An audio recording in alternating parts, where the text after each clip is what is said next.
Улаанбаатар хотын гэр хороололд 30 жил амьдарсан Эргэн Мөнх хоёрын өнгөрсөн 1 сараас эхлэн төвийн халуун хүйтэн ус мөн бохирын шугамд холбогдлоо. Нүүрс түлхэхгүй орон сууцны айл шиг амьдрах нөхцөл бололцоог нь хотын удирдлагууд бий болгожээ. Өөрөөр хэлбэл бие даасан инженерийн дэд бүтцийн төвийг Чингэлтэй дүүрэгт байгуулж өгсөн байна.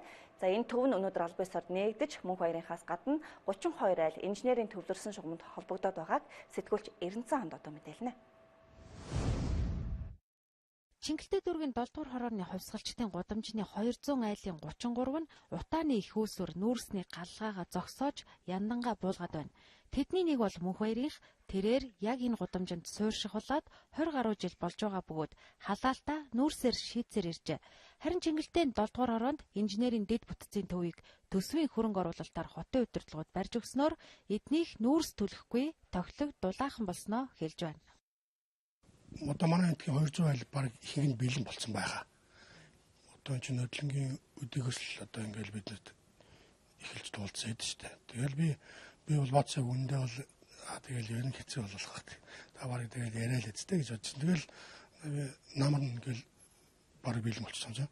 Жилдээ 5 тонн нүүрс авчгаад дахиад 5 нь хүрэхгүй тэгээ портоор авч ялсан штэ. Тэгэхээр одоо би бас 6 тонн орчим нүүрс түлжсэн болов агаарт бохирдуулж лээсэн шиг л штэ. Төвлөрсөн шугамд холбогдоход мэдээж өрх бүрээс зардал гарна. Өөрийн эзэмшилд 0.7 га газартаа орон сууц шиг амьдрахын тулд 2-3 сая төгрөгийн зардал гарна гэдгийг тэрээр онцоллоо. Утаанаас салж байвал цэвэр цэмцгэр амьдарч байвал энэ зэргийн зардлыг яаж игээд гаргана гэдгээ бидэнд хуучилсан юм а. Харин энэ хороонд баригдсан дэд бүтцийн төвийн тухайд 14 га газрыг хамарсан бөгөөд энэ төвл гэхэд 200 айлыг төвлөрсөн шугамд холбох хүчин чадалтай гэж байна.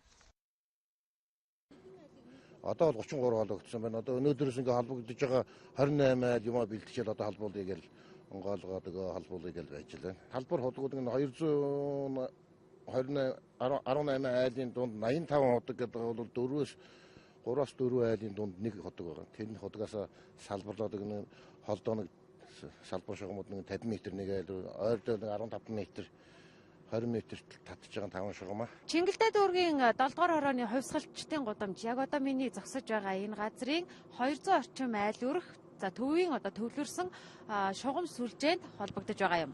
За үүн дээр нэмээд мэдээж 200 айлыг холбохоор төлөвлөж байгаа гэдэг мэдээллийг албаныхан өглөө. За агаарын бохирдол, хөрсний бохирдол, за хүний эрүүл мэндийг хамгаалах хамгийн наад захын гарц бол энэхүү дэд станцуудыг олноор байгуулах гэдгийг мэрэгчлийнхэн болоод иргэд санал нэгдэж байна. Тэгэхээр Улаанбаатар хотын одоо тус барьж байгаа бодлого бол гэр хорооллын 3 бүс туугаад за төвийн одоо шугамд ойролцоо бүс юм бол дахин төлөвлөлт хийж орон сууцчлах төвийн дулаанд холбох.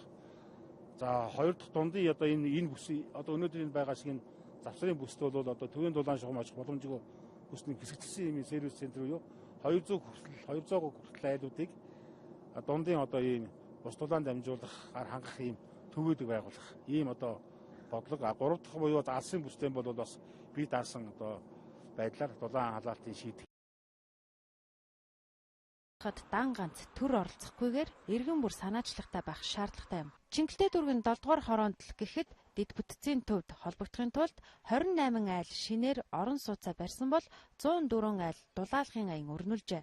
Цаашид ийм дэд бүтцийн төвийг 2021 он хүртэл нийт 50 ширхэг байгуулж 22 мянган гэр хорооллын айлыг инженерийн шугамд холбохоор төлөвлөж байна. Ийм дайлууд бэлтгэл ажлаа хангах ёстой. Өнөөгийн нийгэмд хүн бүр үнэтэй гар утас, машин зээлэр худалдаж авдаг болсон. Тэгвэл утаанаас салах боломжийг бий болгосон энэ үед 2-3 сая төгрөг зарцуулж шаардлагатай тоног төхөөрөмжийг худалдаж авах нь зайлшгүй хэрэг болцоход байгааг энэ мэдээллээр онцолъё.